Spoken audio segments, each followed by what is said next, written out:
하나님 말씀은 열왕기상 11장 4절 8절 말씀입니다. 4절에서 8절까지 우리 같이 한 목소리로 함께 읽겠습니다. 솔로몬의 나이가 많을 때에 그의 여인들이 그의 마음을 돌려 다른 신들을 따르게 하였으므로 왕의 마음이 그의 아버지 다윗의 마음과 같이 아니하여 그의 하나님 여호와 앞에 온전하지 못하였으니 이는 시돈 사람의 여신 아스타로스를 따르고 암몬 사람의 가증한 밀곰을 따름이라. 솔로몬이 여호와의 눈앞에서 악을 행하여 그의 아버지 다윗이 여호와를 온전히 따름같이 따르지 아니하고 모압의 가증한 그무스를 위하여 예루살렘 앞 산에 산당을 지었고 또 암몬 자손의 가증한 몰록을 위하여 그와 같이 하였으며 그가 또 그의 이방 여인들을 위하여 다 그와 같이 한지라. 그들이 자기의 신들에게 분향하며 제사하였더라. 아멘. 이제 완전히 추락하고 있는 솔로몬을 우리가 보게 됩니다.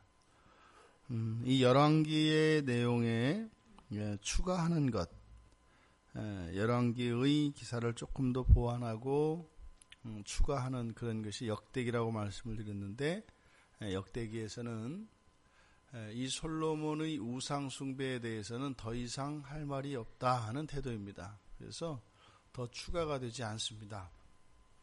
솔로몬을 변호할 수도 없고 또 최소한 기록되어야 할 그 내용들이 여기에 기록되어 있습니다. 4절은 솔로몬의 나이가 많을 때에, 우리가 열왕기를 시작할 때 다윗이 늙어 노쇠하였을 때에, 여기서 또다시 이제 솔로몬이 파란만장한 인생을 다 지나고 그 부귀와 영화를 누리고 권세와 그 번영을 누리고 이제 나이가 많을 때에 다다르게 됩니다. 그의 여인들이 그의 마음을 돌려서 다른 신들을 따르게 하였다. 이것은 솔로몬을 조금 두둔하고자 하는 의도가 들어가 있음을 보게 됩니다. 왜냐하면 어제 우리가 살펴보았던 것처럼 1000명에 달하는 여인들을 그 후궁과 그러니까 왕비와 첩으로 두었는데 그들이 이방 여인들이었다. 그런데 그 여인들이 솔로몬에게 왔을 때마다 끊임없이 자기들의 신을 섬기는 것을 청탁을 했을 것이고 그것을 거부하지 못했을 것이 뻔하기 때문입니다. 왕의 마음이 또한 그의 아버지 다윗의 마음과 같지 않아서 여호와 앞에 온전하지 못했다. 그러니까 이것은 이방신을 섬기는 것, 우상을 섬기는 것 외에 그것과 함께 하나님 말씀을 지키는 일에 있어서도 순종할 수 없는, 불순종하게 되는 그러한 일이 같이 병행되어집니다. 그랬던 솔로몬이 이제는 적극적으로 고대의 팔레스타인 주변에 있던 이런 이방들이 섬겼던 우상과 거짓 신들을 섬기게 됩니다. 시돈 사람의 여신 아스타롯은 생산의 신입니다. 그래서 하늘의 황후라고도 불리는 생산을 주관하는 여신입니다. 그러니까 이것을 허용했다라고 하는 것은 솔로몬의 사고방식 안에, 솔로몬이 살아가는 삶의 자세 안에 중요시 여기는 것, 그리고 하나님께 의지하지 않고 자신의 힘으로 추구하였던 것, 그런 것들이 우상과 신으로 나타납니다. 암몬 사람의 가증한 밀곰은 왜 가증하다고 하냐면 인신제사를 드리기 때문이죠. 뒤에 나오는 몰록도 마찬가지입니다. 그래서 밀곰과 몰록은 자기의 아들을 불에 태워서 제물로 드리는, 인신제사를 드리는 신입니다. 그래서 사람의 생명을 제물로 받기 때문에 가증한 밀곰이다 이렇게 얘기를 합니다. 그래서 여호와의 눈앞에서 악을 행할 수밖에 없지요. 또 모압이 섬기는 그 그모스, 이 그모스는 태양신입니다. 태양신이고 전쟁의 신입니다. 하나님의 성도인 예루살렘, 하나님의 성전이 있는 예루살렘 앞 산에, 그러니까 어디 계세요? 예루살렘이 내려다 보이는 곳이죠. 예루살렘보다 높은 곳에 바로 태양신을 섬기는 신전을 세웠다라고 이야기를 합니다. 그런데 끝에 가보니까 지금 여기에서 소개되고 있는 아스타롯이나 밀곰이나 그모스나 몰록 외에 솔로몬의 이방 여인들마다 제각각 섬겼던 그 신들, 그 신들을 위하여 다 그와 같이 하였다. 전부 산당을 지었다는 얘기입니다. 그래서 그들이 자기들이 섬기는 그 신들에게 제사할 수 있었다. 보십시오. 예루살렘 안에 여호와 하나님을 위한 성전이 있습니다. 그런데 성전이 지어질 때부터 우상의 요소들이 많이 있었다고 말씀을 드렸지요.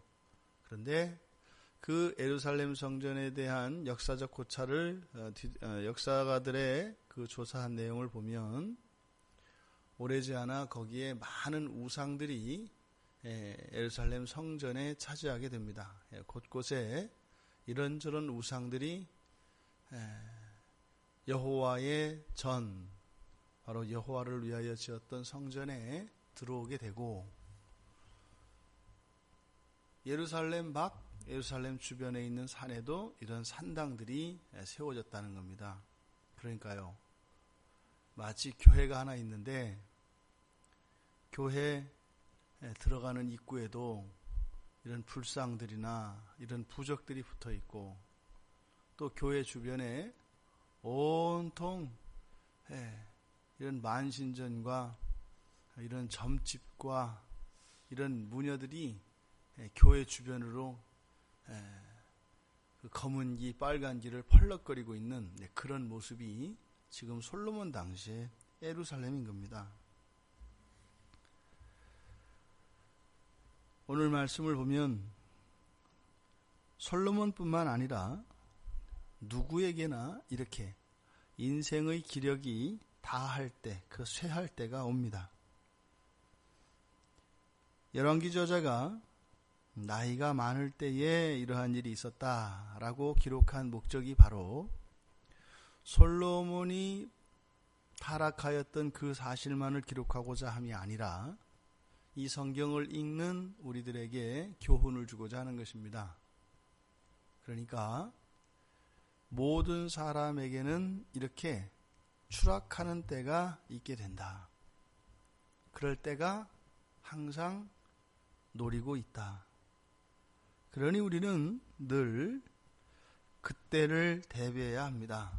그래서 우리가 늘 은혜의 자리를 사모하고 우리에게서 은혜가 고갈되지 않도록 개인 경건과 하나님 말씀 앞에 나오고 예배하는 일들에 마음을 쏟아야 되는 이유가 그겁니다. 지금 당장은 문제가 없으니까 그런 것을 소홀히 한다면 어느 날 그때가 다가오게 되면 무방비 상태에서 여지없이 당할 수밖에 없다 이 말입니다. 그런데 우리가 신앙생활을 하며 경험적으로 이 은혜가 항상 충만하는 것은 아니거든요.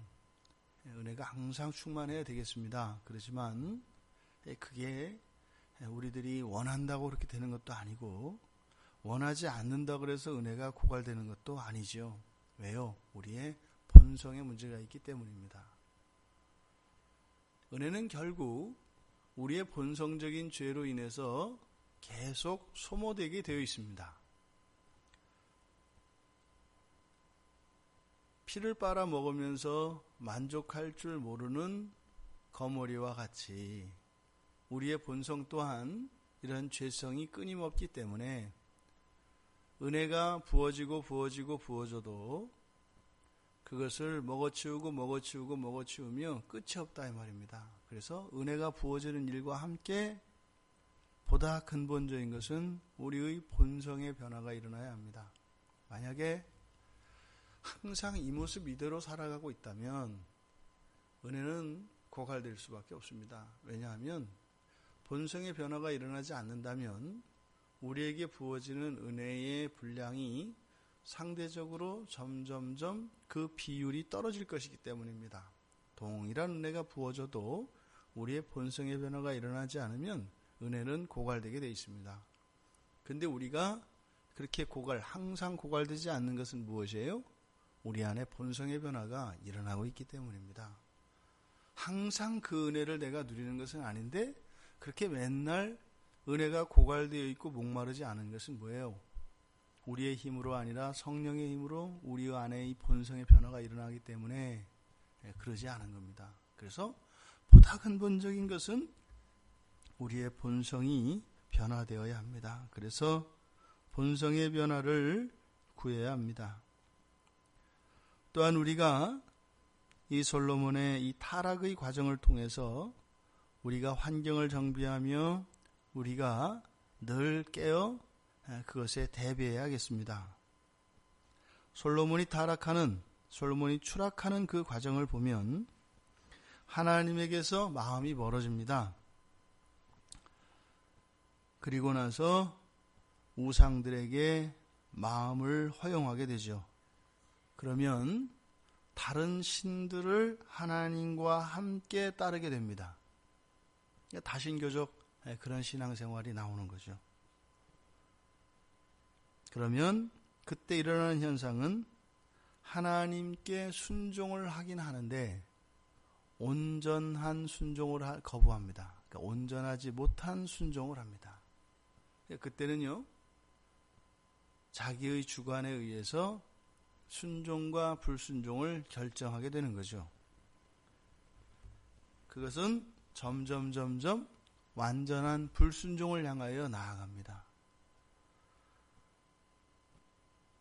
그리고 급기야는 여호와 눈 앞에서 악을 행했다라고 이야기합니다. 이제 여호와 눈앞에서 악을 행하고 나면 이제는 악으로 충만하게 됩니다. 돌이킬 수 없습니다. 이러한 과정을 통해서 한 단계 한 단계 일어나는 이 변화들을 우리들 자신에게서 살펴내면서 그것이 더 진전되지 않도록 하나님께 은혜를 구해야 할 것입니다. 이 솔로몬의 추락은 우리들의 미래의 운명을 가리키고 있는 것이 아닙니다. 우리들의 운명은 예수 그리스도이시죠. 예수 그리스도가 없다면 이 솔로몬과 같이 추락할 수밖에 없다는 사실을 성경은 우리에게 가르쳐 줍니다. 오늘까지 내가 이 정도 추락하지 않았다면 그것은 나의 힘과 공로로가 아니라 바로 그리스도 예수의 공로에 힘인 것이었으며 우리는 철저하게 그리스도께 빚지고 있다라고 하는 사실을 깨닫게 하는 것입니다. 우리 안에 만족스럽지 못한 요소들 많이 있습니다. 하지만요, 그래도 손가락질 받을 정도 아니고 또 하나님 앞에 받아들여질 만한 부분 분명히 있습니다. 그것은 바로 우리 주 예수 그리스도의 공로요 은혜인 것을 믿습니다. 이 솔로몬의 추락을 통해서 그리스도가 없었더라면 나에게 운명 지어질 미래, 나에게 부어질 하나님의 진노가 이 솔로몬의 추락을 통해서 발견할 수 있는 겁니다. 우리는 추락하는 솔로몬으로부터 돌아서서 우리를 구원하신 예수 그리스도께로 나아가는 것이죠. 인간에 대한 절망은 그리스도께 대한 소망을 의미합니다. 그리스도께 대한 소망은 인간에 대한 절망을 의미합니다. 우리가 의지할 것 오직 예수 그리스도 한 분밖에 없습니다. 솔로몬이 섬겼던 이런 우상의 요소들에 담겨져 있는 그 의미들, 우리가 종말에 천국에 그 하나님 나라의 백성이 되는 것뿐만 아니라 이 세상을 살아가는 동안도 우리가 누리고자 하는 모든 기쁨과 우리들이 품고 있는 이 모든 소원의 주인이 예수 그리스도여야 한다는 것입니다. 오직 예수 그리스도께 의지함으로 그 하나님의 은혜에 부응하는 그런 복된 우리들이 되기를 주님의 이름으로 축원합니다.